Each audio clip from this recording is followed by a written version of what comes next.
Okay, full disclosure. It is 9:50 p.m. on a Halloween night, and I told my friend I was gonna do 31 videos for the channel this month, and I have three to go. So I have 2 hours to get these videos out and get them uploaded. Now, I think that element of disclosure is important because it's important to know for what reason people are doing what they do. I do this channel for personal reasons. I get something out of it. I do enjoy doing this. It does build and develop my skills. It also builds something for me in the external world as well, come what may of it. It also helps the world insofar as it affects people and can affect their thinking, hopefully in a positive and transcendental and spiritual way. Now, the reality and truth is of utmost importance with respect to speech, especially.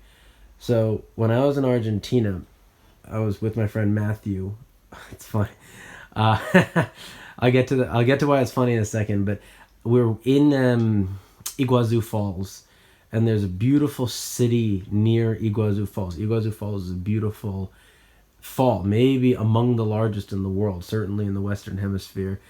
And basically, from one vantage point in Iguazu, you can see the crossroads of, or the cross waters of Brazil, Argentina, and Uruguay.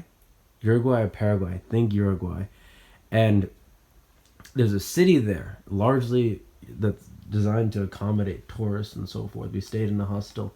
And as we were walking through the city, I was reciting to him the words of a song by Eminem called Stan. Stan is his potentially his greatest masterpiece. It's a song about a guy who became a obsessed, crazed super fan of Eminem, became obsessed with him.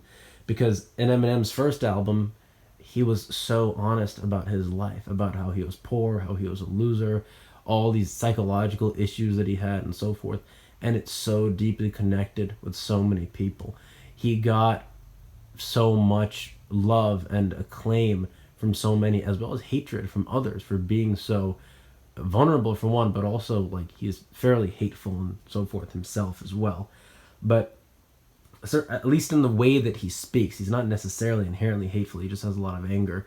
But the way he spoke was the way he rapped was like very hateful actually. But anyway, the deeper truth underlying it about the struggles of people like him touched people so deeply who are of his demographic and who are not of his demographic.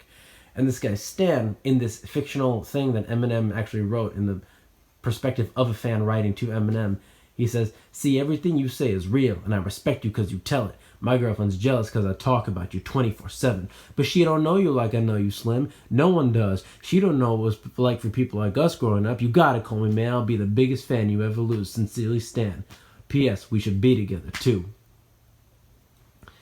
That's the degree of admiration that people developed for him because he spoke the truth. He spoke the truth of his life, and he held nothing back with respect. There wasn't this like a arrogant facade or whatever. He made himself look like a complete fool, and basically beyond that spoke to the issues that were pertinent to his life. And Eminem is the consummate artist. He lays it all on the line. There's no facade there, generally speaking. That's why he is who he is. That's why the lyrical ability that he had was matched with a true expression of soul.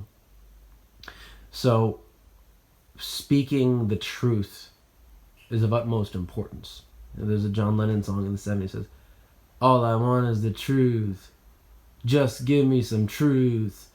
I'm sick of tired of like all these people lying to him, And that's the thing everywhere because people are not willing to be vulnerable. You take two sides, whether it's in politics or in countries or just in an argument, each side, generally speaking, will only hear their own perspective. They'll demonize the worst elements of the other, caricaturize the other as being, just that bad, and, not allow or account for nuance or anything. And people just go along with it because this is sort of the baseline of generally how human relations operate. So when somebody comes in and is actually allowing themselves to be vulnerable, as Eminem did, it has a tremendous effect. People feel that there's something real going on. It's not a bravado. It's not a facade, and we're all used to the facade. It's the standard. It's the baseline. So, with respect to full disclosures, with respect to true expression, it comes at a price. The price is people now know who you are. There's a reason people hide. People don't want to be judged. They don't want others to, act against their interests based upon this new knowledge. They don't want to lose their job, or they don't want to be ostracized from society or judged or whatever. And it's just sort of this large dance that we all play. And you're aware of it. You know it. You do it to some extent. I do it. Everybody does it. And we're just used to it. It's business as usual. But Eminem, as a true artist, came by not doing business as usual. And there's a skit in his in this album, a few songs after the song "Stan," in which basically, and there's so many vulgarities in this thing that I won't say it, but his manager, and again it's a skit, but the manager is saying that, Dr. Dre is rapping about normal bling stuff, like normal macho bravado stuff, and that's why his record sells, like TVs and stuff. Whereas Eminem is rapping about all sorts of just much more controversial topics. And so Eminem is portrayed in a sense as having this sick mind. And this type of stuff can't sell. Don't even talk about this. Don't make records like this. What do you do? What's wrong with you? You see? So he faced backlash. That's why he made a skit like that. But even that backlash that he got, he put on the line as well. You see? By making a skit out of it. So it's that truth that opens the world and touches people at the deepest level. So I was in California and I met a guy, white dude with blonde hair, baggy tee, and I said, "Hey man, you look like Eminem." And he just lit up. He's like, "Eminem has helped me through so much. I've been in jail, I've done drugs, etc. And Eminem, I'd probably be dead if it weren't for Eminem."